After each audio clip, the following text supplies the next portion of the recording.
14 ఏళ్ల కిందట, సరిగ్గా 14 ఏళ్ల కిందట ఇదే మానుకోట ఆనాడు తెలంగాణ ఉద్యమంలో ఒక పెద్ద మలుపుకు కారణమైంది. ఇదే మానుకోట.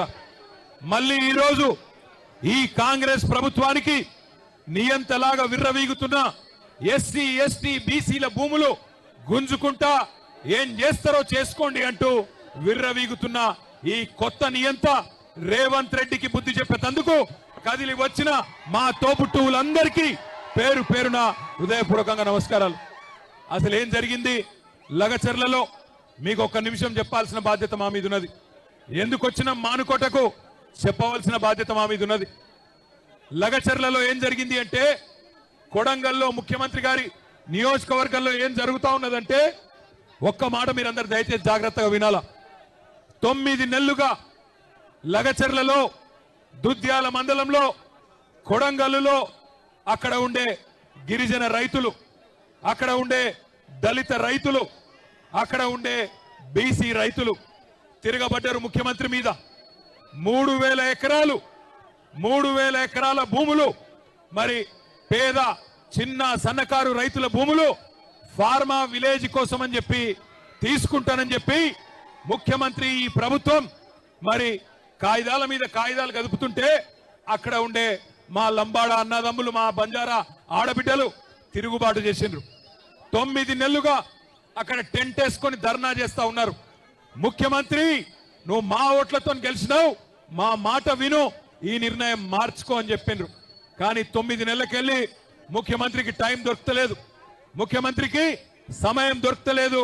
సొంత నియోజకవర్గంలో ఓటేసి గెలిపించిన అక్కడి ఆడబిడ్డలు, గిరిజన ఆడబిడ్డలను కానీ, అక్కడ ఉన్న దళిత అన్నదమ్ములను కానీ కలుసుకునే టైం ముఖ్యమంత్రికి లేదు.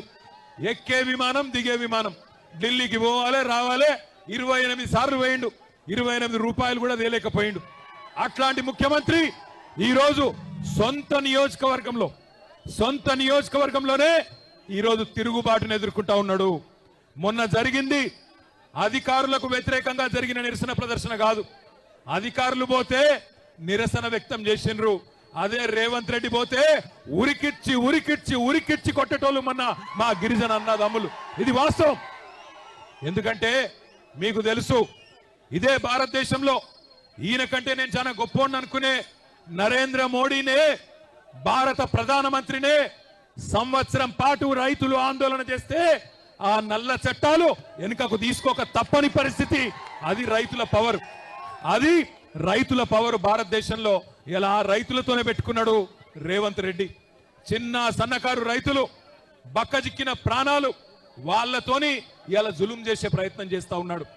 మమ్మల్ని అన్నాడు, మాకు డీజీపీ గారికి ఫోన్ చేస్తే మానుకోటలో ధర్నా ఉన్నది, మా గిరిజన అన్నదమ్ముల కోసం, మా గిరిజన రైతుల కోసం, మా ఆడబిడ్డల కోసం, ఎవరినైతే మీరు ఇవాళ జైల్లో పెట్టినరో 30 మంది రైతులను, వాళ్లకు సంఘీభావంగా మానుకోటలో ఉండే మా బంజారా అన్నదమ్ములు కదులుతున్నారు అంటే ఆయన అంటాడు, డీజీపీ గారు అయిపోయింది కదా లగచర్ల, ఇక్కడెందుకు అంటాడు, మానుకోటలో ధర్నా ఎందుకు అంటాడు.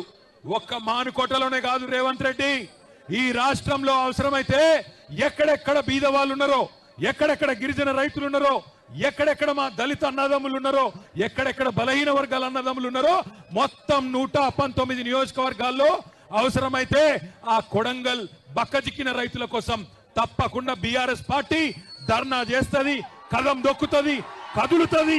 నీ ప్రభుత్వాన్ని కూకటి వేళ్లతో పెగిలించేదాకా వదిలిపెట్టమనే మాట కూడా విజ్ఞప్తి చేస్తా ఉన్నా.